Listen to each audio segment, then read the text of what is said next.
It is my pleasure to be able to introduce Illinois Comptroller Susana Mendoza. I first would like to put a couple thanks out there. One to Josh Downs, who was my point person in all of this, made it possible, an alumnus of the organization, the university here, and someone I thought was not going to make it, but was able to, Jayette Walensky, who is also a alumni of SIU. So I'm learning the power of Saluki Nation this week. So thank you both for making this possible.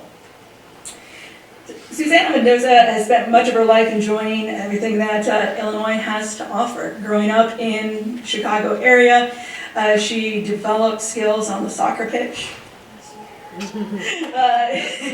Often finding herself playing on teams that were all male.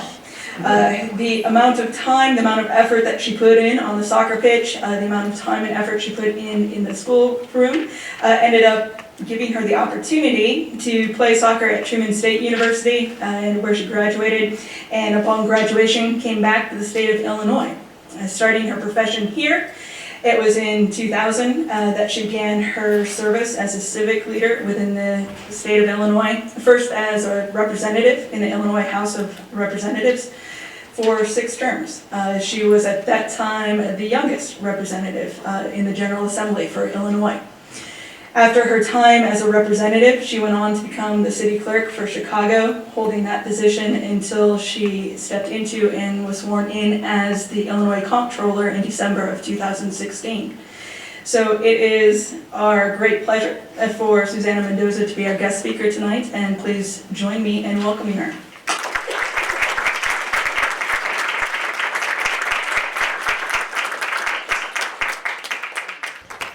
Well, good evening.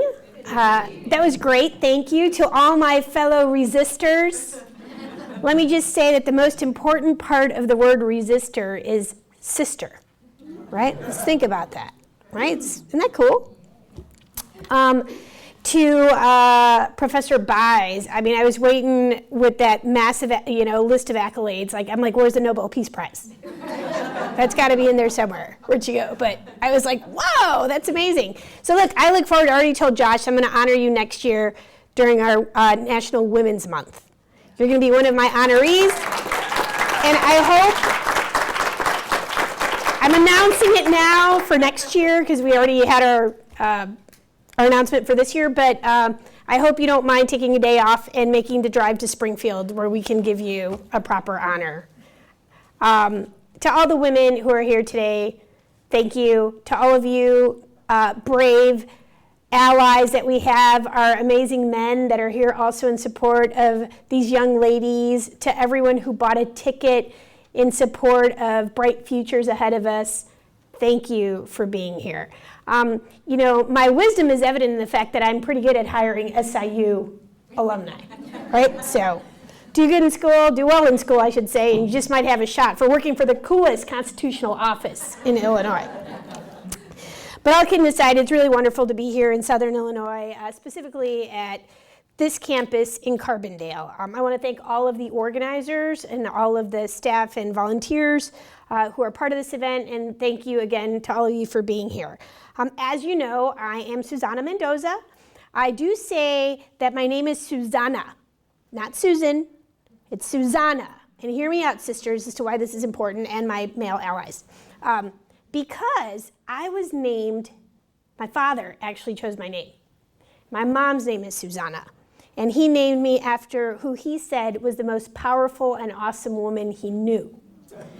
And my mom didn't want to call me after her. She didn't want to name me her name, usually that's a thing that in the Hispanic community we reserve for the firstborn males are named after many times their fathers. But in this case, my father was pretty progressive as a Mexican male to say he wanted to name his daughter after the most powerful and the strongest woman that he knew, and that was my mom. And I always stress the A at the end because I tell people it's not silent, and neither am I.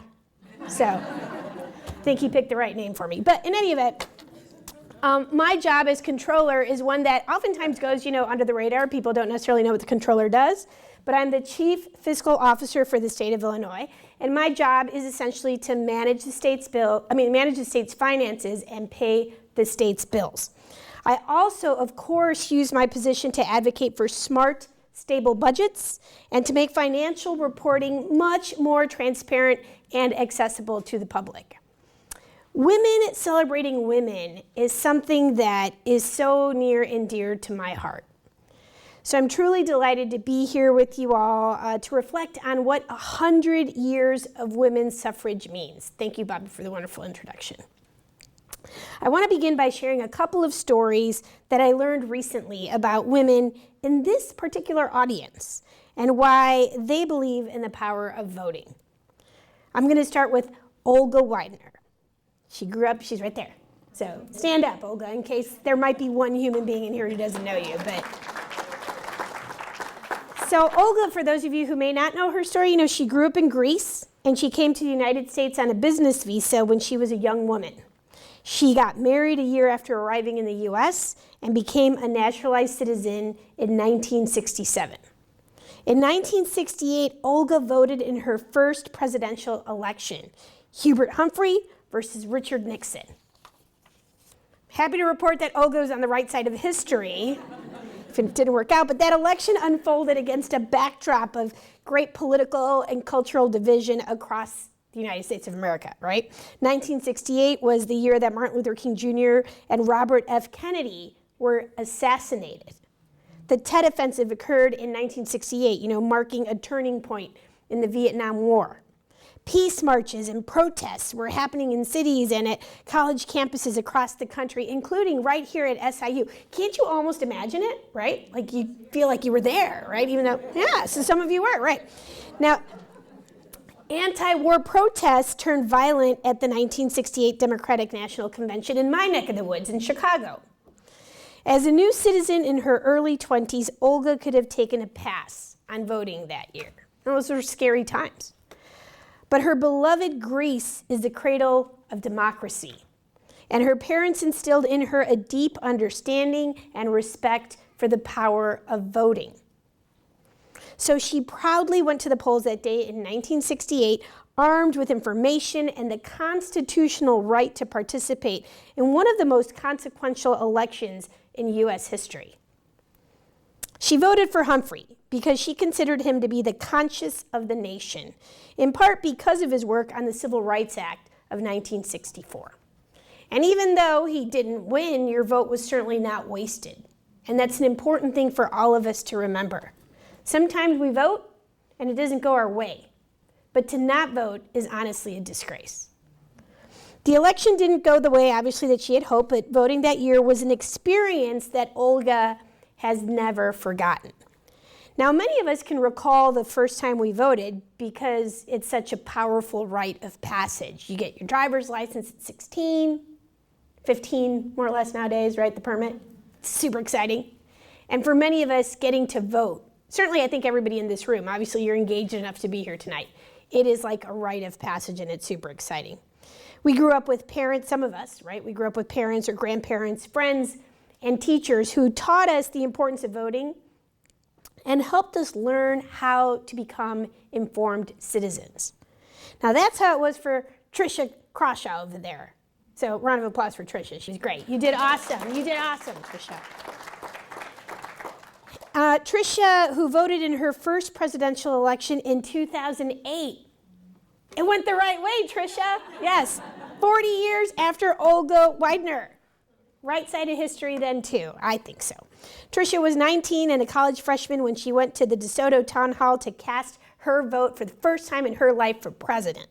She voted for Barack Obama because he struck her as someone who cared about the country and could propel the nation forward. Tricia's lifelong interest in voting was influenced by two people. This is really cool. Her grandmother and her mother. These sisters, yes. As a child, Tricia marched in parades and wore t-shirts that read, "Re-elect my grandma, Jenny Crawshaw," on them. That is super cool. Of course, it won her mega votes, I guarantee you. Her grandmother, Jenny Crawshaw, was the Jackson County Circuit Clerk for years. So she had the best campaign tool, which is a super cute grandchild. She loved going to the courthouse to watch her grandma at work. And Tricia's mother was equally influential, taking her young daughter with her to the polling place every single election. Now, to Tricia, walking into the voting booth with her mom, closing the curtain behind them, and learning about the voting process seemed like a fun, secret thing that they did together. I was just talking to my little 7-year-old boy about how he's so excited about going into the voting booth with me, and I'm going to let him push all the buttons, right? But this is the type of experience that is really like impactful in people's lives, and those are things that kids don't forget. But really Tricia's mom was laying the groundwork when she did that for her daughter to understand the importance of having a voice, and a voice that was made more powerful by the power of the vote. Both Tricia and Olga are obviously here in our audience tonight, and I just want to take an extra moment here to both recognize them and applaud them, and thank you so much for sharing your story so that I could help tell it, because oftentimes we don't share our stories enough with our own peers. You work side by side these folks, and they may not know that story about you, and I think it's a really powerful one, especially tonight. So, round of applause for our two super sisters. We are fortunate to live in a nation where citizens are invited to stake a claim to their future by voting in elections. We vote for everything, right? From the local water board to the occupant of the White House. Certainly, we don't all agree on who is best for these roles, and guess what? That's okay. We don't have to agree. But that tie that binds all voters, the tie that binds us all, these devotees of democracy, is that they actually show up, right? It's about showing up. The early women suffragists, they understood the power of showing up.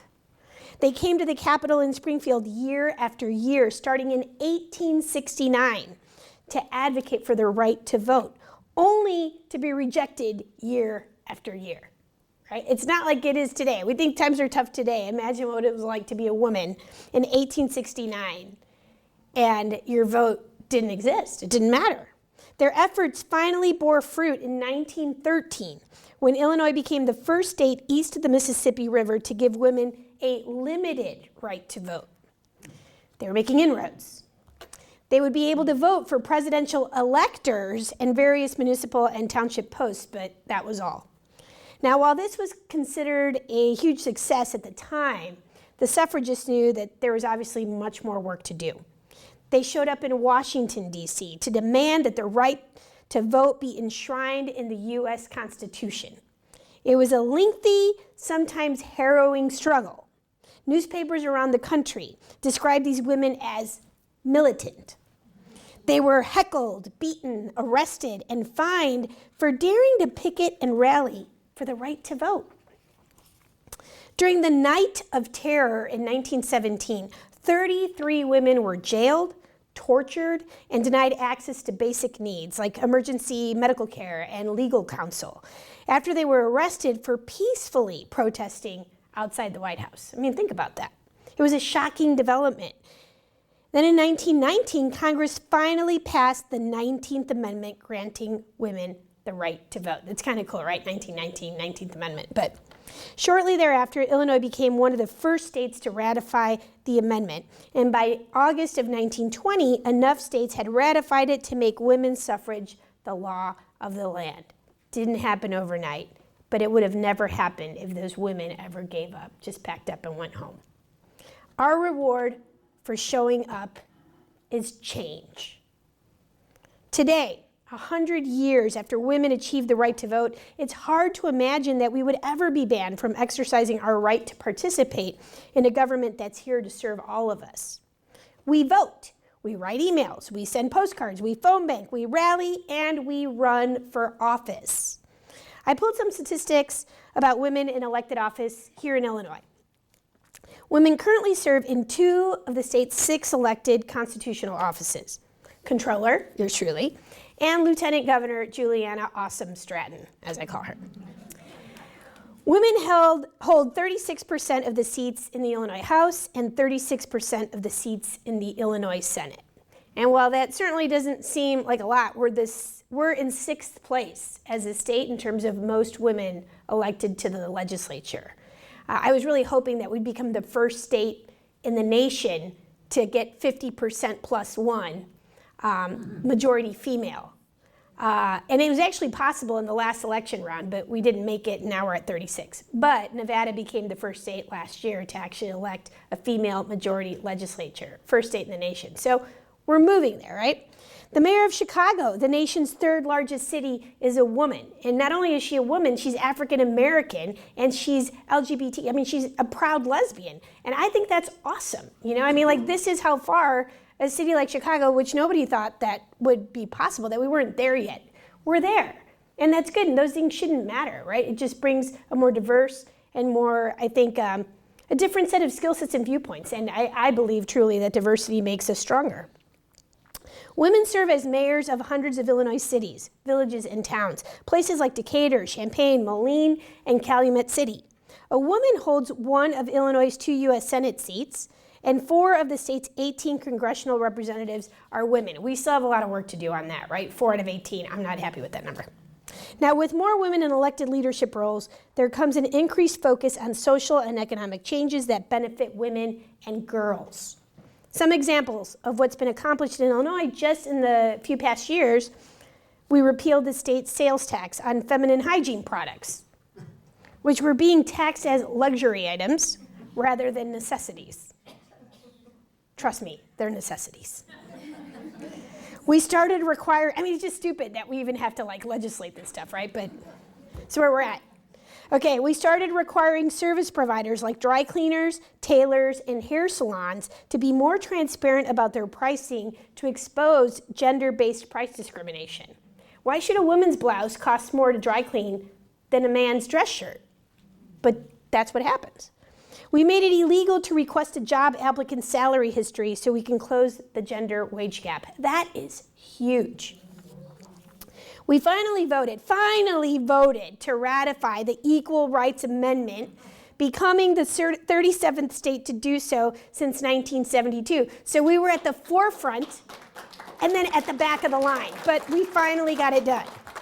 Now, I have long supported the ERA, and it was one of the proudest moments for me to be able to, now as controller, go walk onto the House floor during that debate and be there when it actually passed, right? I mean, these are things that we were voting for when I was a legislator, and 10 years later, it still hadn't passed. And finally now, in a different capacity, I can be there and actually hug my colleagues and feel that level of excitement, not because of even what we were living, but thinking of all the women who fought and died wishing that they would have been alive to experience that, right? So it's pretty awesome that we're there. Now, all of these measures were carried by women legislators and had the support of other women. In the Comptroller's office, I'm proud to say we now offer 50 days of paid maternity and paternity leave for full-time employees. And we just did that last year when I had to negotiate our union contract.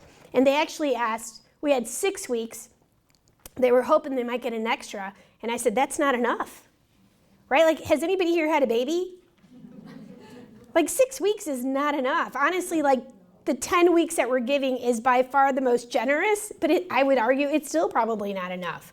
But we're treating our women and our men, our parents, in the same way, because when we give the men paternity leave, they're helping us, right? We actually need that extra help, because anyone who's ever had a child understands it is the most difficult job in the world, and it's really incredibly difficult to rip yourself away from that most precious little treasure to go back to work when you really should be still home healing and connecting with that child. So, you know, we take our family environment in the Comptroller's office and those things very seriously. Helping each other is helping invest in the next generation of healthy kids. Now, the policy, as I said before, was 30 paid leave days. We've got 50 now, and we're setting the example and the marker, hopefully, for other state agencies or constitutional offices to look at and say, well, why is the Comptroller doing it differently? And honestly, I think it's a great marketing opportunity for our office to attract talent. Maybe we can't pay you as much in salaries as other state agencies do, but when you're a woman looking to get into the workforce and you see a policy like that, you say, hey, they actually care about me. They don't see me being pregnant or a mother as a negative, but actually as a positive. And it would encourage you to hopefully look at the Comptroller's office as a place that honors women, and respects families. That's what we're all about. Now, in addition, I made it a priority to expedite state payments to social service providers, most of which serve struggling women and children throughout the state. These are the kinds of meaningful changes that can happen when women take an active role in their future. When we fight to change the status quo, we're paving the way for the future generations. We want the women coming behind us to be empowered to earn good wages, to be more present as parents, and to experience fewer economic and social challenges than we did. Now, sometimes we take for granted that everyone understands the importance of showing up and being heard at the ballot box. A few years ago in Springfield, a young civic-minded woman, Ivy League educated, mother of 4, decided to run for a seat on the local school board. She ran as a Democrat against an established Republican candidate. It was a very competitive race. When all was said and done, she lost by 1 vote. Heartbreaking, right? But there's more. In the weeks after the election, a columnist for the local newspaper discovered some people didn't turn out to vote, including at least 2 Democratic precinct committeemen, one of whom worked across the hall from the woman who lost. I mean, I imagine there were some seriously awkward conversations after that, right? The committeemen apologized, and they had reasons for not making it to the polls that day. I mean, one was helping a friend with a ride out of town, and the other was in the process of moving. Whatever the reasons were, you might think, really, who cares, so what? It's a school board race. But the outcome of that election ultimately had bearing on who became school board president, and thus affected important policy and budget decisions. Elections have consequences. Never assume that your vote won't make a difference. Now, I'm sure many of you remember or personally knew Barb Brown. She was one of SIU's most widely respected political science professors and just a wonderful person in her own right. I got to know Barb through her work in the Democratic Party and as a founder of the Illinois Women's Institute for Leadership back in the days when I served in the Illinois State House.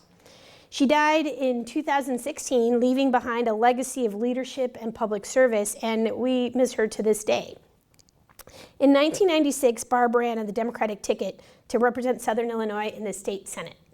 It was a tough contest. The total amount of money spent on the race back in 1996 was over $1 million. It set a record for the most expensive Illinois General Assembly race in history at the time. Now, when the votes were counted, Barb lost by just 127 votes out of 81,000 ballots cast. Heartbreaking again. Later in 1997 newspaper article about breaking down political stereotypes, Barb talked about charting new territory as a woman running for state office in Southern Illinois. She talked about women having a long history as the backbone of grassroots organizing. A lot of people, quote, a lot of people who are successful in politics were elected by grunt work. That's what she said, and no truer words have ever been spoken. In other words, they're elected because of passionate people, like so many of you in this room, who show up, put in the work, and most importantly, vote. Now, when I talk about showing up, I'm not just talking about going to the polling place on election day and filling in those little bubbles on a paper ballot or pressing a few cool buttons on a screen. Showing up means you take the time to learn about your community, learn about your government, and the world around you. It means you act on facts, not fear. I can't say that enough. Facts, not fear. Science matters. You defend your beliefs without resorting to panic and emotion.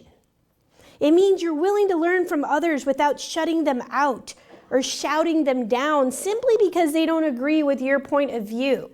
We need more of that, not less. We live in a diverse state, but we are one state. We should spend more time talking about our shared values and what we can do to solve our problems. And we all know people who choose to focus on stereotypes and all the other things that make us different from one another. They'd rather do this than discuss actual solutions, right? There's no way, though, that doing that will create a better Illinois. 2020 is a big year for our country and for Illinois. I mean, your participation is so essential. There are two important things that you can do to help Southern Illinois specifically. First, it's an election year, so get out there and vote from the top of the ticket all the way to the last name on that ballot. Second, and just as important, is that you need to fill out the census form when it arrives in your mailbox or go online and fill it out. Southern Illinois has so much at stake when it comes to getting an accurate population count this year. An undercount means that this region could lose representation in Congress and see a loss in federal dollars for things like roads, schools, and rural health care. And to be specific, Illinois, for every person who does not get counted in this year's census, we stand to lose $1,800 per person per year for the next 10 years. There's two reasons why this matters. Number one, if you're not counted, we're not going to get that money. So let me just say, as controller, this matters for financial reasons, right? So anyone who is living or breathing has to be counted in Southern Illinois, because otherwise we're giving up $18,000 a year in critical services. The second, of course, being political power. We stand today, because of population loss or undercounting in the census, we are in a position right now where we might lose two congressional seats. That's power for the state of Illinois, political power. And this district alone is in specific risk of losing one of those congressional seats. So, the effects of an undercount are frankly really critical and stark for the entire state. If 1,000 people go uncounted in Illinois, just to give you a number, doesn't sound like a lot of people, but 1,000 people go, the state will lose $1.8 million every year for 10 years. Just do the math. That's just 1,000 people. And I guarantee you, we're going to have thousands of people who don't participate in the census. We are shooting ourselves in our own foot. That money, what's going to happen to it? It's going to be there from the federal government, but it's going to go to other states. So things are bad enough. Let's not make them worse for ourselves. If you miss the opportunity to be counted this year, it effectively means, and listen to this, it effectively means that you will not exist in the eyes of the federal government for the next 10 years. Yet the state of Illinois will still be having to figure out how to provide services to whoever decides not to be counted in the census. We'll have no way of knowing, right?